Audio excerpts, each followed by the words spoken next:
This is my 40th season with the Colts and the Irsay family.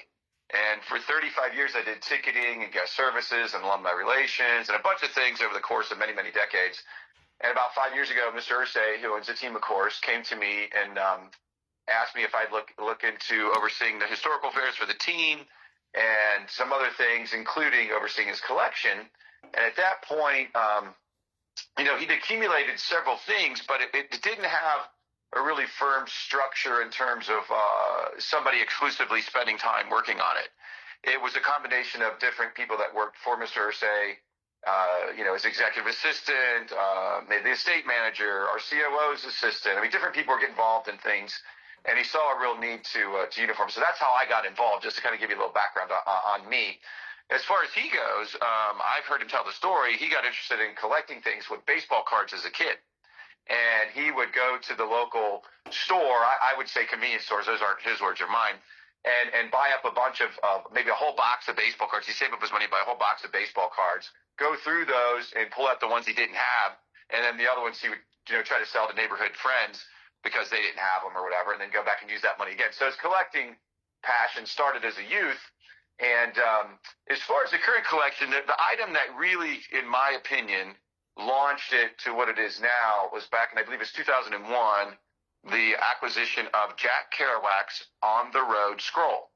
And that scroll was created in the early 50s. The book wasn't actually published till like 1957, I believe. But it's this famous scroll, and it's almost 120 feet long, like 119 feet and 8 inches, something like that.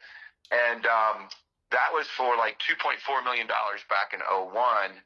And obviously it's worth substantially more at this point because it's very unique and rare. And, of course, those are things that tend to add value. But that was sort of the launch of it. And over the course of decades, he's collected different things in his kind of three pretty main passion points. It's their American history, pop culture, and music, but mostly rock and roll. And from that, he really – the volume of what he has was mostly spent in the guitar space with occasionally, a letter that was from a president or some other things in pop culture. And then once he asked me to take it over, we had some conversations about focus and direction and still in those same areas, American history, pop culture,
his own struggles with addiction and recovery, mental health.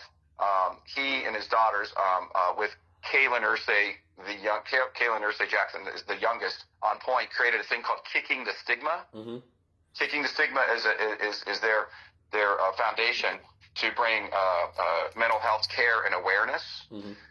And here again, Mr. Irsay doesn't have to put himself out there and talk about his own struggles, but he does, because he knows that by telling his story, others can relate to some degree and know that, hey, if this man that owns the Colts can have this issue, then anyone can, right? Mm-hmm. And so he really, I think, wants to help others.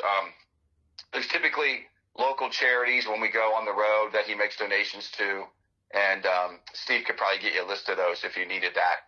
But have I touched on pretty well the why part of it, why he does it? Yes. I was going to ask you this. We know that Mr. Jim does a lot of great things for the community. What does it mean to you that you can be a part of this journey and the process with helping out the community growth and understand who Mr. Jim is just in general? Yeah, for me, it's so poignant to me that I've had, and I don't say it casually. It's a privilege to be connected to it. I fell in love with football as a 5-year-old little boy. Grew up in Cincinnati, proudly from the West Side. My dad was a welder. I couldn't afford to go away to college. I lived in my parents' basement all 4 years, and I ended up parking cars for Reds and Bengals games in Cincy, and then had a opportunity to be full-time with the Bengals right out of college for a year and a half as the assistant ticket manager. And then in '84, after the Colts moved, they contacted the closest NFL city from Indianapolis, which is Cincinnati, and asked permission to speak with me about being the lead ticket person for an NFL team at 24. And it's obvious they built a small staff of similar age, department heads like myself, that were close in age to Jim, and we've kind of all grown up together. Mm-hmm. And in the end, it's been so enjoyable, rewarding to work with him and the Colts and his daughters and so many other great people. When I started with the team, there were 39 people that worked there that didn't wear a helmet. Just 39 people. That's it. Now we have about 300 people that work there.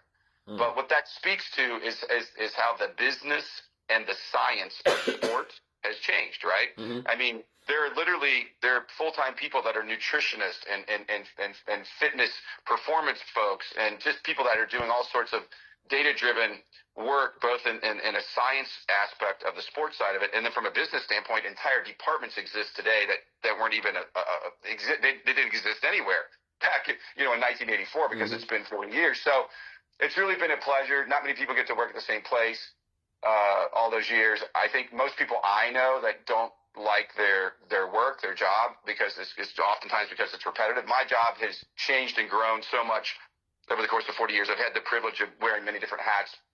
This most recent role that I'm in, working closely with Mr. Irsay on his passions, is just a joy. And I've had many people say it's got to be the coolest job in the world. I said, well, it has pressure too, when you're the proxy at auction. My big thing is, if he sets a limit and it's a hard limit, then I just want to make sure I max that out. And if we get outbid, well, that's okay, because he and I put a value on something, and once it exceeds that, we're not going to go above it. But I just want to make sure that technically I do everything properly. I take what I call custodial care very, very seriously. So ever since I've been involved, I try wherever possible to do things like a museum would do it. How would a museum do this? And so even to the extent that I've hired a young man, young relative to me, I'm 63, he's 34. He has a master's in museum studies, He was the lead registrar for the state of Indiana Museum. He spent a couple years at the Smithsonian. He worked out at the Sacramento History Museum. Just a wonderful young guy. He does a tremendous job for me.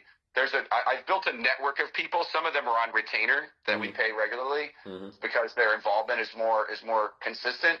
Like a man named Jim Canary. Jim is one of the best paper preservationists in the world. Mm-hmm. He's down at Indiana University in Bloomington at the Lilly Library. He's straight out of Central Casting, has a long white beard.